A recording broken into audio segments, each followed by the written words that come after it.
కస్టమర్లను అయోమయానికి గురి చేస్తున్నాయి. బంగారం ధరలు భారీగా పడిపోతున్నాయి. నిన్న రాత్రి నుంచి ఇప్పటికే 1000 రూపాయలు తగ్గింది పసిడి ధర. ఏప్రిల్ 21వ తేదీన చరిత్రలోనే తొలిసారిగా 1,00,000 మార్కును టచ్ చేసిన బంగారం ధర ఆ మరుసటి రోజే మళ్లీ 3000 పెరిగి 1,03,000కు చేరిన 24 క్యారెట్ల తులం బంగారం ధర చేరింది. గత కొన్ని రోజులుగా మళ్లీ తగ్గుముఖం పడుతోంది. ప్రస్తుతం 24 క్యారెట్ల తులం బంగారం ధర 96,710 రూపాయలుగా ఉంది. ఇక 22 క్యారెట్ల తులం బంగారం ధర 88,560 రూపాయలుగా ఉంది.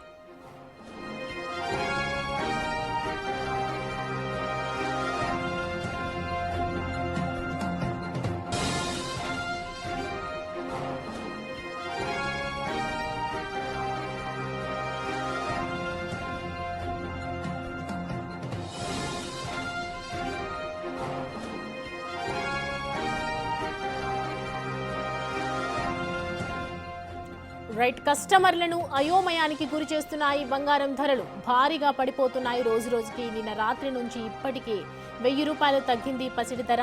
ఏప్రిల్ 21వ తేదీన చరిత్రలోనే తొలిసారిగా 1,00,000 మార్కును టచ్ చేసినటువంటి ధర ఆ మరుసటి రోజే మళ్ళీ 3000 పెరిగింది, 1,03,000కు చేరింది. 24 క్యారెట్ల తులం బంగారం ధర 3000కు ఒక్కసారిగా చేరడంతో అందరూ అవాక్కయ్యారు. గత కొన్ని రోజులుగా మళ్లీ తగ్గుముఖం పడుతోంది.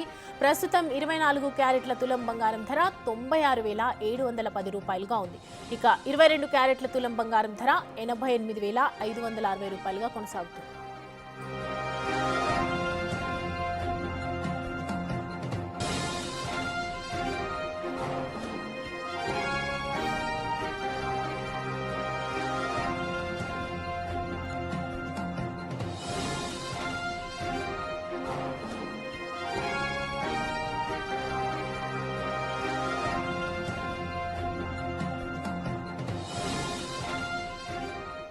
రైట్, గోల్డ్ కి సంబంధించి మనతో జాయిన్ అవుతున్నారు మార్కెట్ ఎనలిస్ట్ నమశివాయ అండి.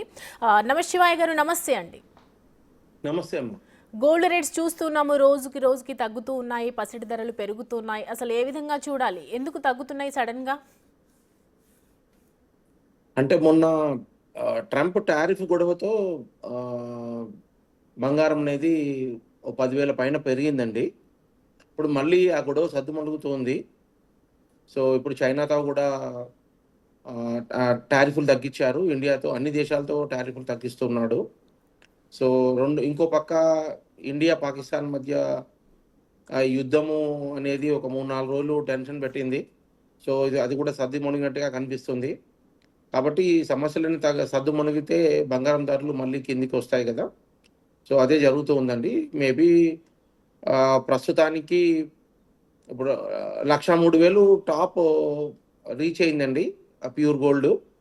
మేబీ 90,000 దరిదాపులకి రావాల్సి ఉంది. So let's wait and see అండి.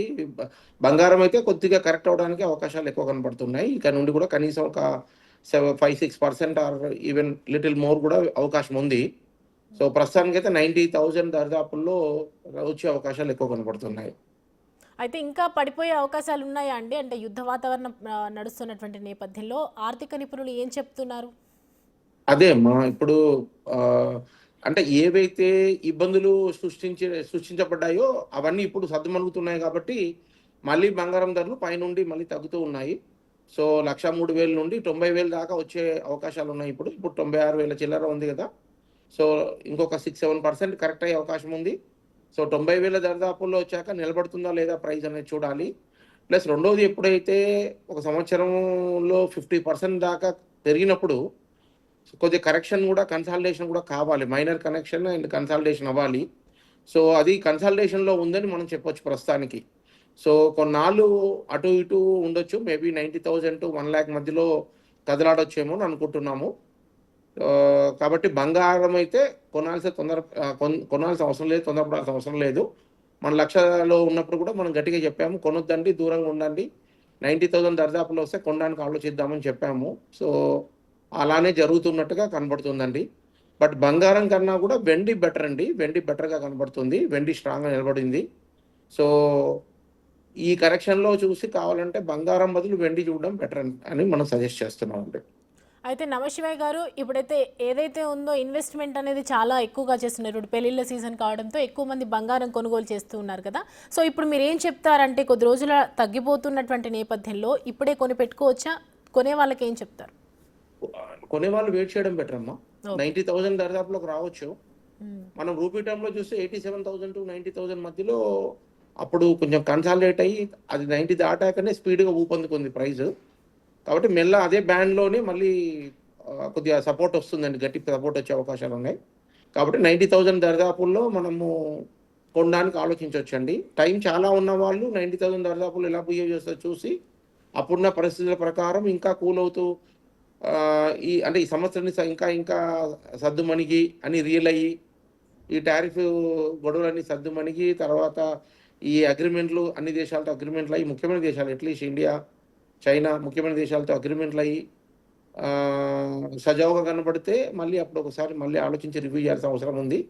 సో ప్రస్తుతానికైతే 90,000 అనేది సపోర్ట్ ఇచ్చే అవకాశాలు ఎక్కువ కనపడుతున్నాయి. కాబట్టి షార్ట్ టర్మ్‌లో నెల 2 నెలల్లో పెళ్ళిళ్ళు ఉన్నాయంటే 90,000 దరిదాపుల్లో కొనుక్కోండి. లేదు 1, 2 ఇయర్స్ టైం ఉందన్న వాళ్ళు 90,000 వచ్చాక ఒకసారి రివ్యూ చేద్దాం మళ్ళీ. 90,000 దరిదాపుల్లో ఎలా ఉంటదని చూసుకున్నాక ఆ రోజు పరిస్థితులను బట్టి మళ్ళీ ఒక కాల్ తీసుకోవచ్చు మనం. వెయిట్ చేస్తే బెటరా? లేకపోతే కొనుక్కోవడం బెటరా అని మనం ఒక కాల్ తీసుకోవాల్సిన అవసరం ఉంటది. అయితే ఎందుకంటే న్యూస్ అనేది డైనమిక్ గదా! న్యూస్ అనేది డైనమిక్. పరిస్థితులను బట్టి మనం ఆలోచించాల్సి ఉంటుంది. యాహ్! అయితే గతంలో ఒక 2 నెలల కిందట కూడా రష్యా, ఉక్రెయిన్ యుద్ధ వాతావరణ నేపథ్యంలో ఆర్థిక నిపుణులందరూ చెప్పారు కదా 50,000కి కూడా తగ్గే ఛాన్సెస్ ఉన్నాయి అని చెప్పారు. ఇంతలోనే ఇండియా, పాకిస్తాన్ యుద్ధం వచ్చింది. నిజంగా అది ఎంతవరకు నిజం అనుకోవచ్చు? 50,000కైతే రాదమ్మా. మర్చిపోండి. ఆ రోజు కూడా నన్ను అడిగినప్పుడు నేను చెప్పాను. ఇంపాసిబుల్ అని చెప్పాను. 50,000, 55,000 అనేది ఇంపాసిబుల్.